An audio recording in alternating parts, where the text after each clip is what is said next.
In this video, I'm going to code RadixSort for the second time in my life. I actually wanted to make a video about coding it the first time in my life, but the first time I forgot to start recording on the screen. So, unfortunately, it's gotta be the second time.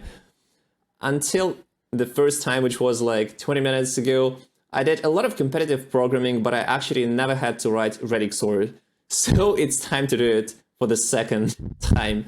Anyway, I have the code for testing, which basically generates some random arrays of numbers between 0 and 1000, and with 10,000 elements in the array. Then it chooses random base to use for the RadixSort. It does RadixSort, and then it does built-in JavaScript sort. And finally, it tests if the arrays are equal and adds this to the test passed. The very last line just prints how many tests we passed out of a variable 50 tests. So anyway, let's start coding the RadixSort. So I create a function RadixSort. It's gonna have two parameters unlike normal sort because it will have values and it will also have base using which we're gonna sort. So first thing we need to do is that each value we're gonna map to an object which will contain this original value. We needed to construct the array at the very last step. And it also has the remainder, the part of the number which has not been processed yet. So in JavaScript, in order to construct an object, you have to put some brackets. So let's call this thing pairs.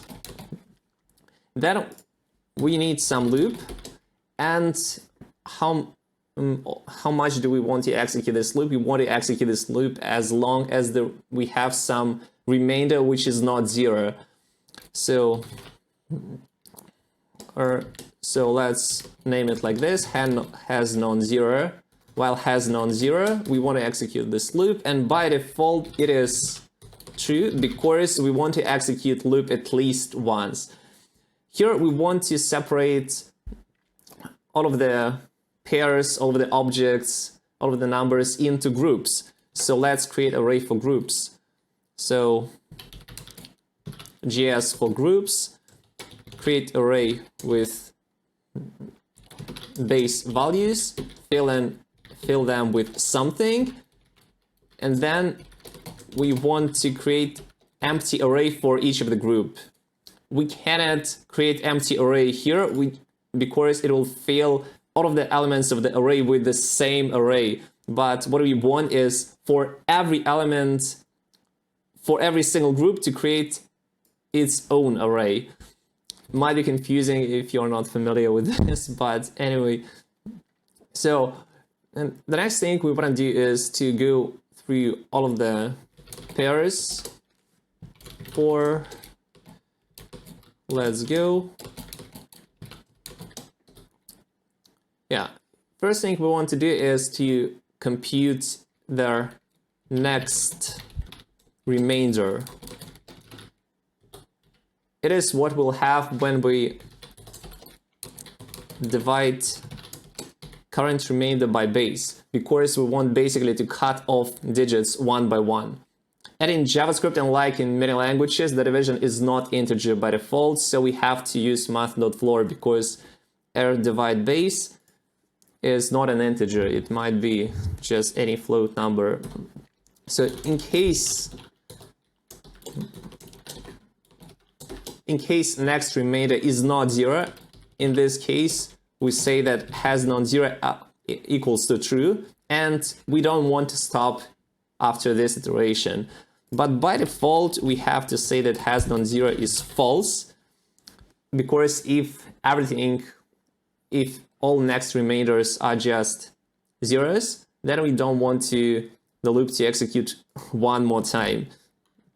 So the next thing here we want to update the corresponding group. The corresponding group is that we get by taking the remainder of division of R into base.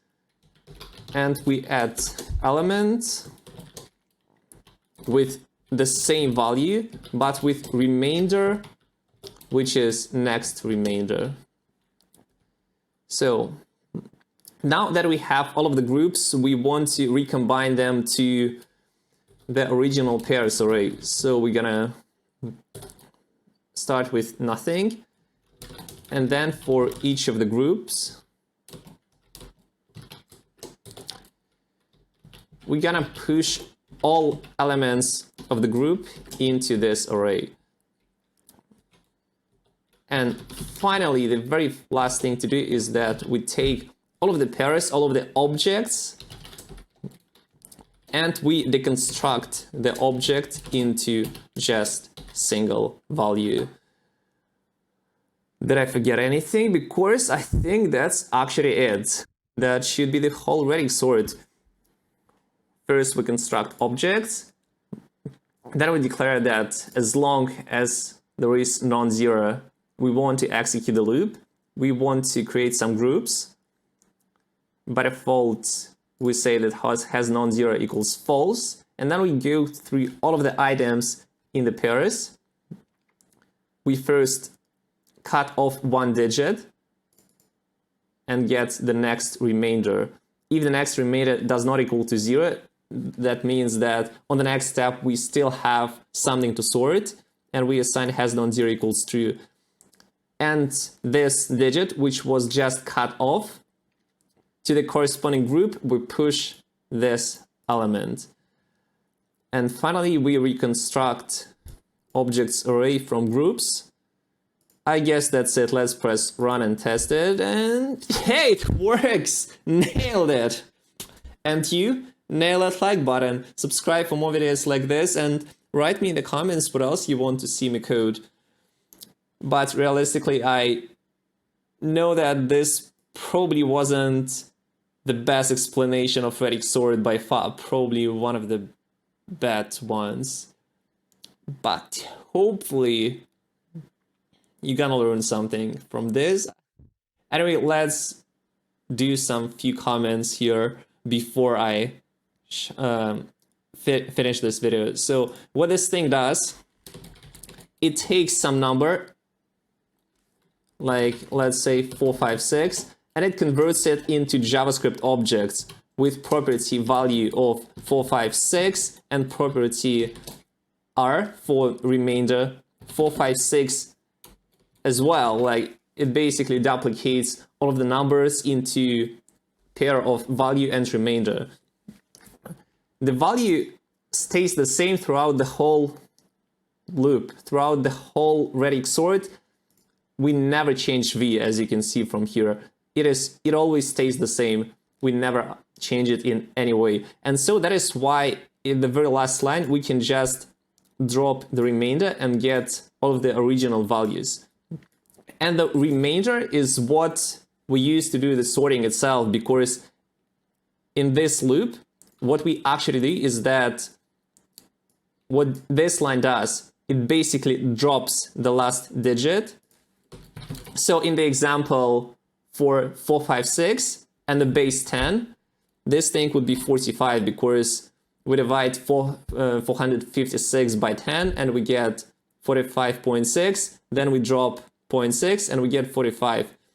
What this thing does, it cuts off the last digit, so it will be 6. Yeah, and what we basically have is that the group number 6 will get an object with the same value, which we never change throughout the whole algorithm, but the remainder, which is only 45. On the next step, we're gonna use 45 as the remainder. We're gonna cut off 5, and the group on the next step will be 5, and next remainder gonna be 4. And we're gonna continue doing this until at one step the next remainder will be 0. For all items in the array, just for everything, for all of the items, it will be 0. And then at this point we stop and just we take all of the pairs and we drop the remainder property completely and just take values. And that's it. Hopefully it was useful. Probably it was not, but leave likes anyway and write me what else you want to see me code. Bye.